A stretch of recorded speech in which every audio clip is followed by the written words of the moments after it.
Inilah zakum makanan mengerikan yang ada di neraka. Sobat Gumilang yang sudah subscribe, semoga dijauhkan dari api neraka. Amin. Ya Rabbal Alamin. Zakum adalah makanan bagi para penghuni neraka. Dan berikut 3 fakta dari zakum. Yang pertama dalam surat Ad-Dukhan, ayat 43-45, Allah berfirman, sungguh pohon zakum itu makanan bagi orang yang banyak dosa seperti cairan tembaga yang mendidih di dalam perut.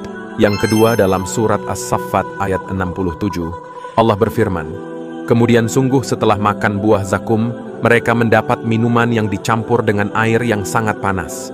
Dan yang terakhir penghuni neraka tidak dapat menghindarinya, maka dibukalah mulutnya dan dimasukkanlah buah zakum pada mulutnya. Kemudian buah itu merusak seluruh tubuhnya. Jika ilmu ini bermanfaat, jangan lupa like dan share video ini. Inilah 4 amalan yang menjadi penerang di alam kubur. Sobat Gumilang yang sudah subscribe, semoga dijauhkan dari siksa kubur. Amin, ya Rabbal Alamin. Alam kubur adalah alam yang akan kita alami setelah kematian. Dan berikut 4 amalan yang akan menjadi penerang kita di alam kubur. Pertama adalah sholat 5 waktu, di mana sholat adalah kewajiban yang harus dilaksanakan oleh setiap muslim. Kedua, membaca Al-Quran. Membaca Al-Quran akan menjadi penerang kita di alam kubur. Ketiga, memperbanyak zikir.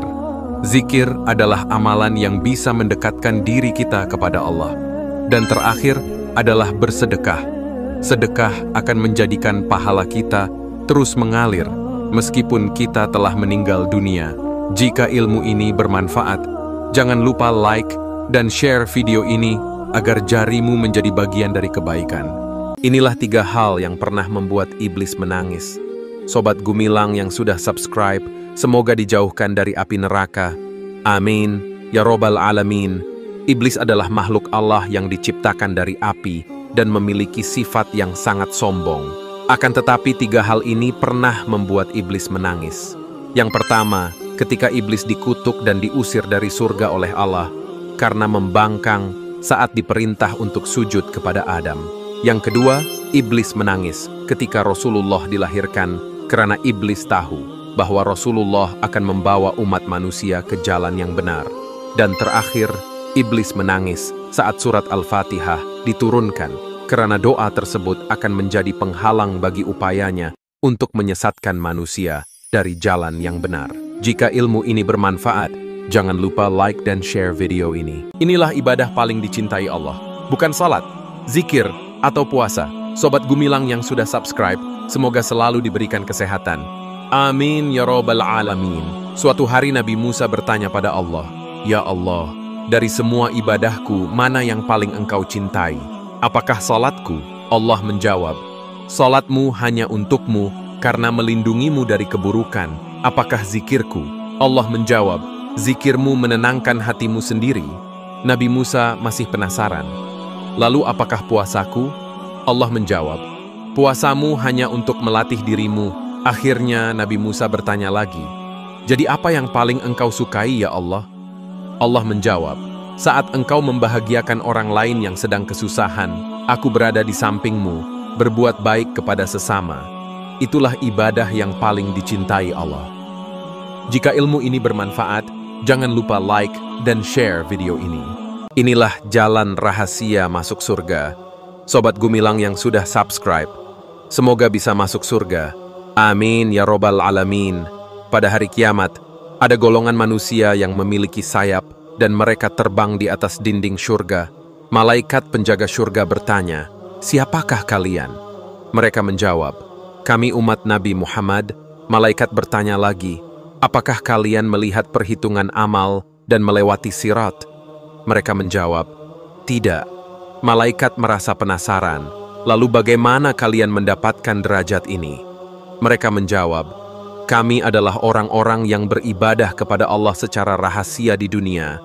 Maka Allah memasukkan kami ke surga dengan cara yang dirahasiakan dari seluruh makhluk, dan ibadah yang paling tersembunyi adalah puasa. Jika ilmu ini bermanfaat, jangan lupa like dan share video ini. Ini yang akan terjadi jika darah Rasulullah menetes ke bumi. Sobat Gumilang yang sudah subscribe, semoga kelak bisa bertemu dengan Rasulullah. Amin ya Rabbal Alamin. Pada saat perang Uhud, Rasulullah mendapat luka yang sangat parah, di mana darah mengalir dari tubuhnya, tapi darah itu ditampung sendiri, lalu diusapkan ke dadanya. Saat peperangan usai, para sahabat bertanya, apa yang beliau lakukan? Rasulullah menjawab, aku mendengar sesuatu yang tidak kalian dengar. Malaikat penjaga gunung berkata, jika setetes darahmu menyentuh bumi, maka azab Allah akan langsung menimpa mereka yang memerangimu. Sahabat bertanya, mengapa engkau tidak berdoa agar mereka dibinasakan saja? Rasulullah menjawab dengan lembut, aku tidak diutus untuk melaknat. Aku diutus sebagai rahmat bagi seluruh alam. Inilah kisah iblis yang mengantar seorang pria untuk sholat subuh ke masjid. Sobat Gumilang yang sudah subscribe, semoga dilimpahkan rezekinya. Amin ya robbal alamin. Hari itu ada seorang pria sedang berjalan menuju masjid untuk sholat subuh. Namun di perjalanan ia terjatuh hingga pakaiannya kotor. Ia kembali ke rumah untuk mengganti pakaiannya dan kembali menuju masjid. Lalu ia terjatuh lagi di tempat yang sama, dan ia kembali mengganti pakaian dan kembali menuju masjid lagi. Di perjalanan, ia bertemu seorang lelaki yang memegang lampu, dan lelaki itu mengantarnya ke masjid. Setibanya di masjid, lelaki itu berkata, aku adalah iblis yang menjatuhkanmu 2 kali. Saat kau mengganti pakaian yang pertama dan kembali menuju masjid, saat itulah Allah memaafkan semua dosamu. Dan saat kamu mengganti pakaian yang kedua, lalu kembali menuju masjid, saat itulah Allah memaafkan semua dosa keluargamu.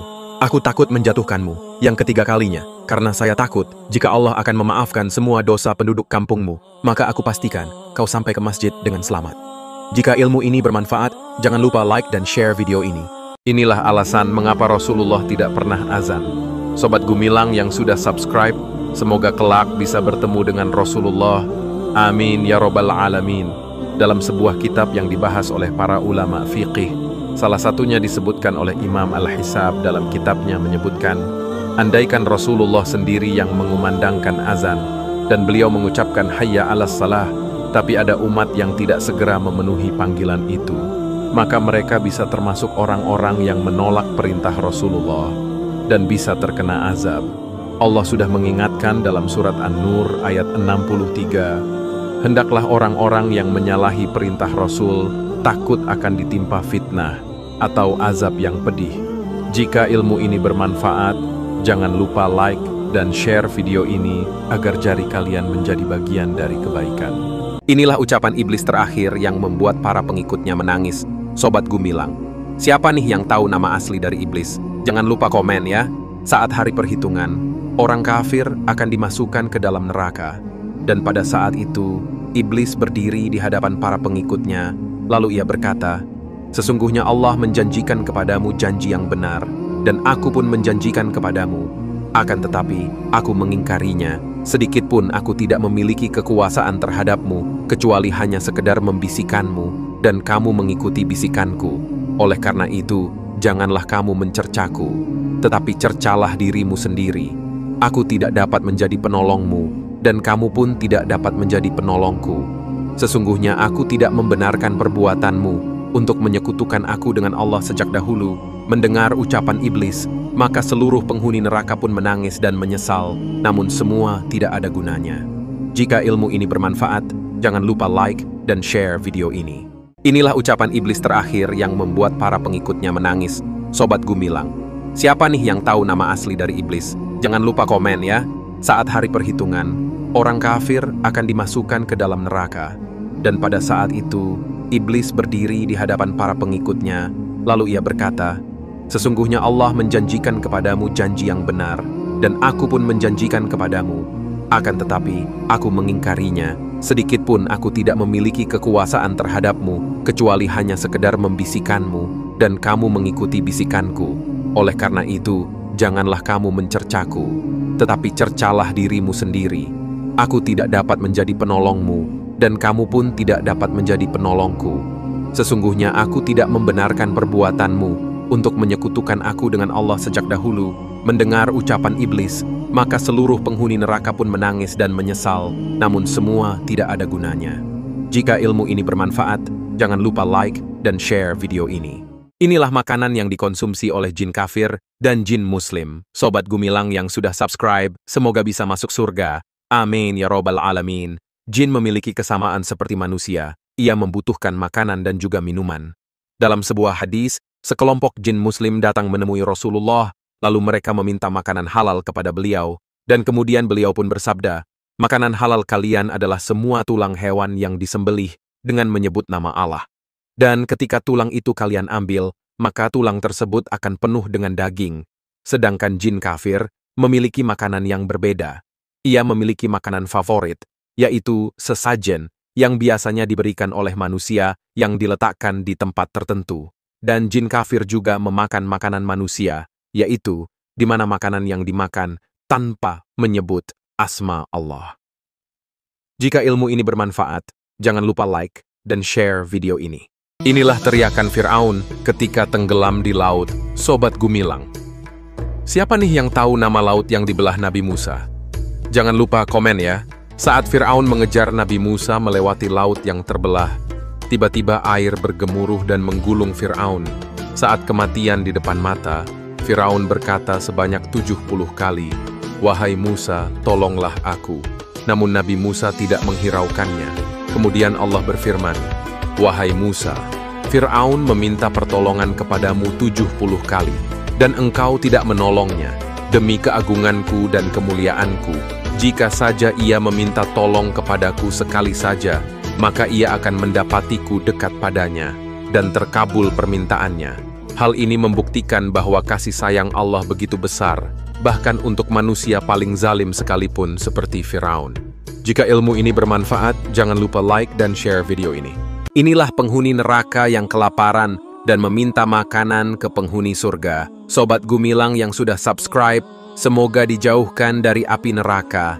Amin ya robbal alamin. Dalam surat Al-A'raf ayat 50, Allah menjelaskan bahwasanya kelak para penghuni neraka yang disiksa juga merasa sangat kelaparan.